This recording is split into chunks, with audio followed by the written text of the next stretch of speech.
Kumala si Senadora Amy Marcos sa senator slate ng administrasyon at tatakbo na lamang daw bilang independent candidate. Ginawa raw ito ng senadora para wala siyang panigan kina Pangulong Bongbong Marcos at kay Vice President Sara Duterte. Suportado naman daw ni PBBM ang naging desisyon ng kanyang kapatid. Nasa frontline na balitang yan, Maricel Halili.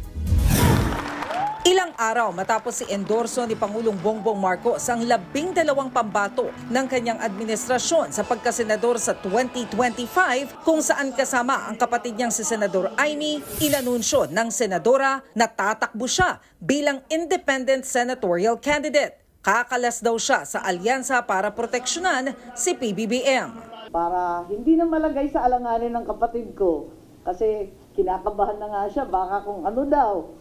Yung aking ading, baka malagay pa sa alanganin at yung mga kaibigan masaktan. Maigi na yung tumayo kong mag-isa kahit napakahirap umikot na mag-isa.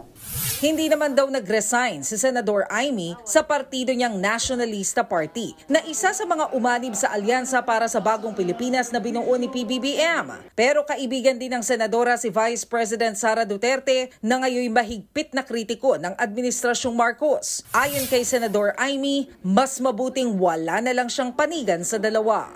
Kung may dalawa kang malapit na kaibigan at sila'y nag-aaway, kakampihan mo ba yung isa laban sa isa? Siyempre, ang gusto mong mangyari, pagbatiin sila, magkausap sila. Para naman kay Pangulong Marcos, wala siyang nakikitang problema sa pagtakbong independent ng nakatatanda niyang kapatid. Yep, that's fine. That happens. I've run as an independent myself many times. And so that is her choice. I suppose it gives her a little bit more scope and freedom to make her own schedule and to campaign in the way that she would like to do. Hindi rin niya pagbabawalan si Senator Amy na sumama sa kampanya ng alyansa para sa bagong Pilipinas. The alyansa is still behind her. We are still continuing to support her. And if down the road she chooses to join us in our campaign sorties, she is of course very welcome.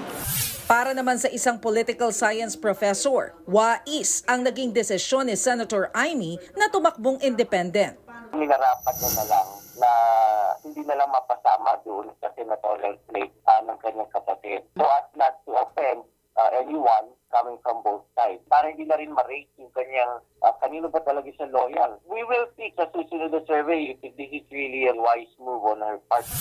Samantala, kinumpirma ni Pangulong Marcos na may napili na siyang kapalit ni Secretary Benher Abalos bilang kalihim ng Department of Interior and Local Government. Iaanunsyo niya raw ito oras na maghain ng kandidatura si Abalos. I don't want him to feel that we're already pushing him out since considering especially that he's done such a good job as DILG.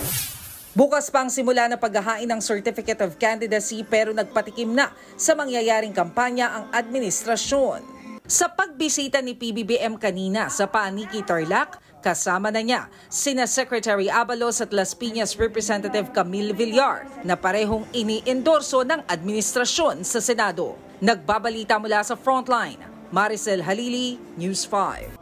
Mga kapatid, Ed Lingaw po, maging maalam at may pakialam sa mga napapanahong balita sa ating bansa.